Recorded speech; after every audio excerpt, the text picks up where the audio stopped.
Hey there.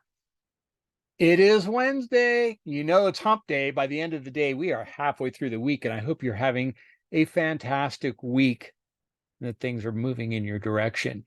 Now, on Monday Morning Cup of Joe, I shared with you our topic for the week is trust.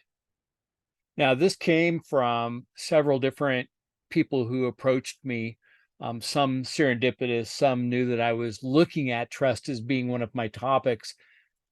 But I thought it was ironic that even people that were not a part of the course, and of course that the class is like 3 4 hour sessions, so it's a big huge drill down on trust.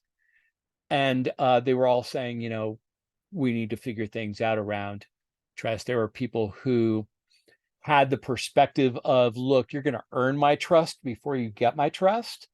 And then you had other people say, hey, look, I'm going to trust you until you give me reason not to. That seems to be the two sides of the equation. And those who are more apprehensive to giving trust, the ones that say you got to earn it first, these people have been burned multiple times, I'm sure, where they were, they gave their trust and the person they gave their trust to was not trustworthy. And so you're going to find people in interpersonal relationships as well as at work. This dynamic is part of human nature. So it doesn't matter where you are, whether you're at work or you're outside of work. In our personal lives and our professional lives, we run into issues with trust. And the real issue, I think, is not being willing to trust somebody, right? If we're on the same team, and I'm not saying that there aren't, untrustworthy people out there. There certainly are. Unfortunately, for some of us, it feels like an abundance of them. However, that being said, a question was asked from one of the students: how long does it take to build trust in a relationship? And it's kind of like saying, how long did it take you to fall in love with your wife or your significant other? There's no specific time frame here, right? We, if we're not real trustworthy, if we're one of those people in the school of you have to earn my trust, it's going to take time. And you have to understand, it's important for you to understand the reason why they're taking this stance is because they've been burned multiple times in the past. And when it's a personal relationship, especially a romantic one, that's where this really comes into play on steroids. So if you're willing to trust immediately, if you're in that camp, and that would be in my camp, because I'm a trusting person. Have I been burned? Yeah, occasionally. I think that we have to gauge the other person. There is a certain amount of being judgmental. It's a part of our primal brain that protects us and tries to keep us safe, but it's the same one that sometimes deceives us. And that's where the you have to earn my trust comes from, is that need for psychological and emotional safety. We have to meet people where they're at. We have to respect that. Say, okay, you know, if we have time, let's take that time to develop that trust. Now, this gets into another thing. How do you do that? How do you develop trust? Well, I have 12 different ways in which you can establish a level of trust. How long it takes? Again, it depends on that other person. You may be very trusting, but that doesn't mean everybody's trusting. So it depends on how quickly they're willing to trust you. It depends on how much evidence you provide them to trust you. And that's the 12 areas that I'm going to talk about. So let's get into those 12 areas. So, number one, and I think we probably all agree on this, and that's communication. Communication is probably the single most powerful element to developing trust. Certainly, actions and behaviors are important. We'll talk about that in a little bit. But due to the fact that we can communicate with each other, we have to be open and honest and sincere in the words that we speak to people. And that takes practice, believe it or not. Being sincere and responding to somebody rather than A, reacting, or B, responding with the intent to reply. I mean, not really listening, not being present, and not really hearing what the person's saying, right? Both on a intellectual level, the spoken word, or the emotional level and understanding where they are emotionally. Be sure to express your thoughts and your feelings in your conversation. Don't be afraid. I think oftentimes we hold back how we feel about a particular topic, but that really gives people less understanding of where we are. And if we're going to meet people where they are, we have to be willing to put that out there and say, this is what I believe. Am I open to you changing my mind? Sure, that's possible. I would need to listen to the rationale you provide and process it. And maybe your perspective will feel better to me. Or maybe I'll stay with mine because, well, that's what we do. But it's very, very important to be open and honest about our thoughts and our feelings if we're in a relationship that really matters. And don't forget that an important part of that is to listen actively, make eye contact, don't allow yourself to be distracted from the conversation, and be empathetic. Do that empathic listening that we talked about in the 7 habits that we did a couple weeks ago. Now, certainly another one is reliability, but being reliable only means that you're reliable unless you're doing these other things. And communication is number one, right? So as long as you're doing that and you're reliable, this helps build trust. People can count on you, and that's important. Is transparency, and I kind of touched on this during the communication. Being open and honest and saying, right, wrong, or indifferent, this is how I see this. This is how I feel about it. So that you understand where I'm coming from. Now, you can disagree. And I would be open to hearing your perspective because I think that's a rich part of a relationship, is being able to see the world through a different perspective. Whether it's my 7-year-old grandson or my 30-year-old son or anybody in between. I want to see or hear or understand how other people see the world. The next thing that's important is consistency. Being consistent in your behavior, not unpredictable. People who want to trust you need a level of predictability. And when they don't have that, then trust does get shut down. So it's very important to be genuine and consistent in your behavior.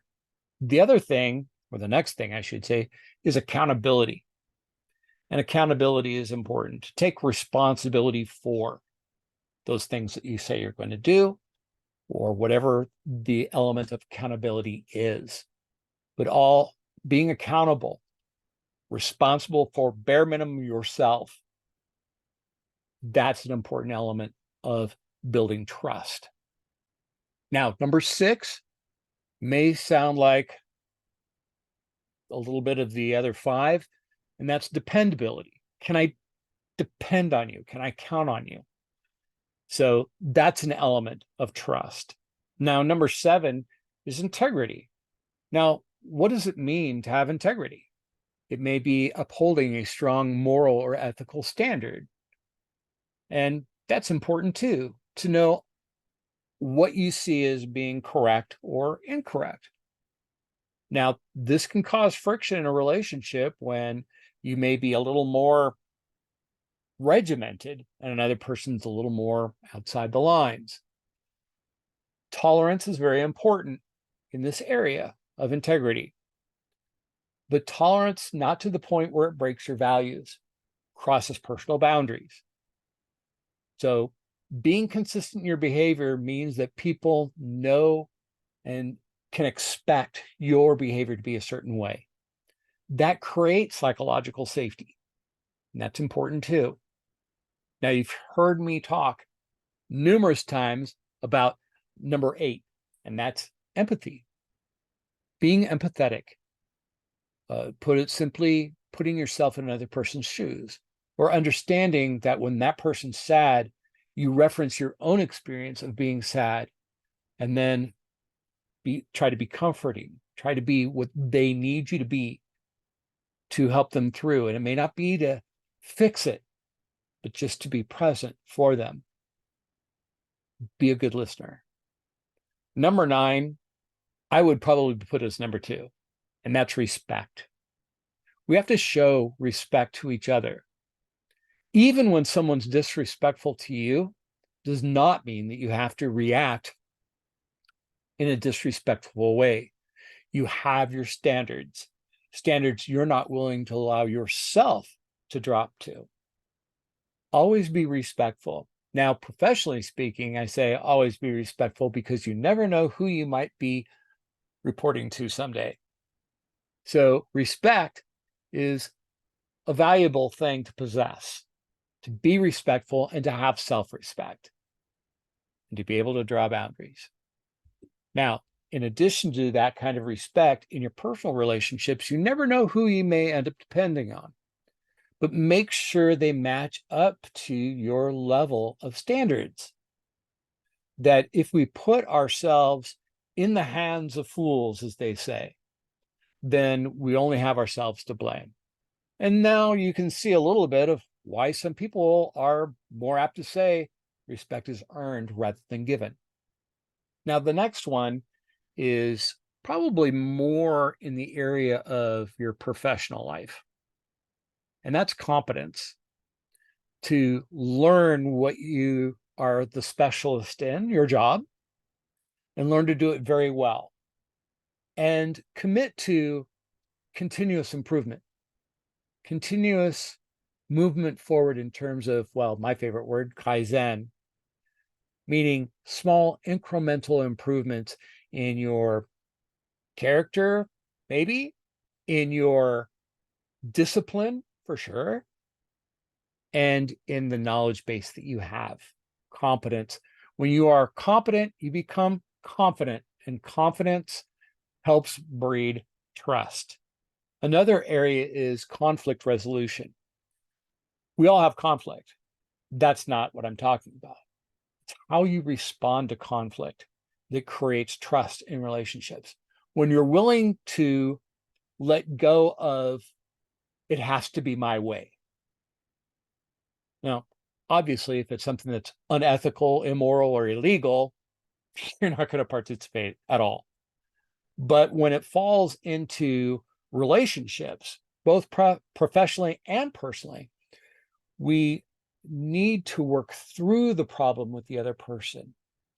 Take more time than maybe you even anticipated taking to listen to their viewpoint, and then share how you see it and try to find common ground.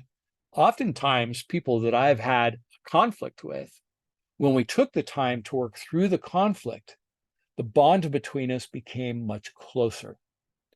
And I can totally see how trust would play a factor in that. And mutual understanding. And this means that we pay attention to the needs and expectations of others. And we can manage those expectations. There's nothing wrong with saying, I can commit to this. And that may not be the entirety of what they're requesting, but you're being honest.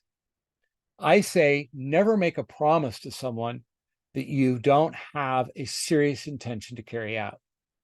Broken promises ruin relationships. You can say, I will do the best I can, because you may not have full control over what they're asking, but you do have control over your part. And you commit to, this is what I can do, and this is what I will do. So mutual understanding is very, very important. And we need to make sure that we clarify misunderstandings quickly, as soon as possible. Don't allow them to go unaddressed, because they can carry so much weight that it'll crush the relationship.